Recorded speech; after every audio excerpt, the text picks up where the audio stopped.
Iwanan ko na siya nagkaon para mas mag-enjoy siya pagkaunan. Sabihin mo, good morning guys. Ting ning ning ning ning. Bayaw na rin kita halawom. Sin mini farm ta. Alhamdulillah tapos na kami naglagay ng mga ad. Basta ad. So ipapakita ko sa inyo kung ano yung meron ngayon dito sa farm. Yan yung mga kambing natin, ayan. And siyempre meron din tayong baka dito, ayan. So ayan, gutom. Meow meow meow meow meow. Ang laki-laki.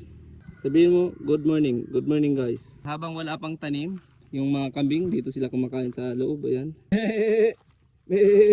Ito yung boss ko, si Boss Sans. Good morning boss. Anong ginagawa ang boss? Good morning. Nagtulong tayo kay Boss Ting TV. Naglagay ng ito, di ko alam ang pangalan to kung ano to. Tagadlok. Tagadlok, basta naglagay ng tagadlok. At saka ito yung natirang ano. Anong tawag dyan? Ad. So ngayon tatapusin muna namin itong mga paglilinis namin dito sa farm. Okay? Okay, shout out ang mga solid followers dyan. Gusto ko lang support nyo. Shout out kay Sansi Vlog. Okay. So yan yung boss ko kasama natin ngayon. Hi guys, good morning. Ay, pilit na sa niyo ako. Kaya yung baby kambing ko lang masingan, hindi magsulig. So lulukan na sa nila ang gitawa. Pero malakas pa rin siya kumain. Yun yung kapatid niya. Pero magkaiba yung kulay. Siguro magkaiba din yung tatay nila. Biya rin magkatingog yung kambing. Gudug. Guys, may natumbang saging. So ngayon kukunin natin yung laman. Yung sa gitna. Ipapakain ko sa baka. Medyo madalas trabaho namin dito sa bukid. So ito yung papakain natin sa baka. So nagutom ang sapi natin, hindi nakakain dahil naglibod-libod sa ano. Yapdi.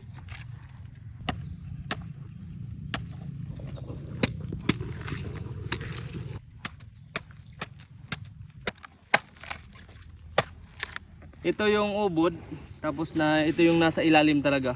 Guys, magkaon ka mo ubod sa inga, sarap. Gada ako sapi. Iwanan ko na siya nagkaon.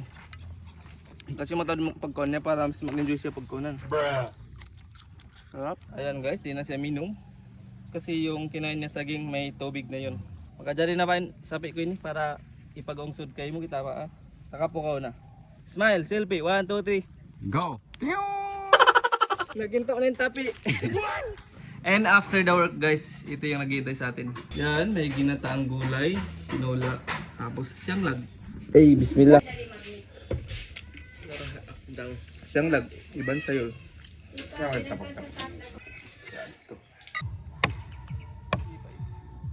So guys, kalakan na pilaon ini para mas malano kasi bang siya takatanom na ang pa siya pilaon. So magka-problema kita, maggangintianom. Kaya habang wala pang tanim, itutumba na natin.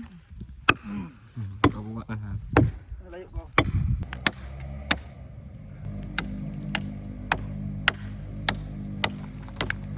Guys, sobrang tigas ng niyog. Wala tayong power so kaya yung gamit natin ito.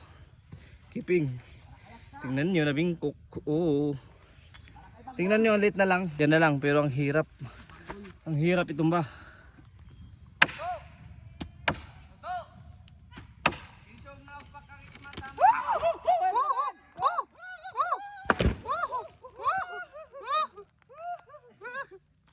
Takabulawan sa ano naan? Almost 1 hour tayo nagpila nitong puno ng niyog. So this is organic fertilizer. Basta ano to. Ihalo lang natin dito sa sa lupa dun sa garden. So magagamit natin itong bulok na kahoy. Okay guys, so malapit na yung gabi at ayan. So sinusunog namin yung mga kaput. At ito yung niyog, yung pinatumba natin kanina. Tapos, ayan. So, magtatanim na lang tayo. Alhamdulillah. Sobrang pagod at pawis na tayo. So, abangan nyo na lang next video yung update natin dito sa ating munting farm. Okay? So, thanks for watching and see you sa next video.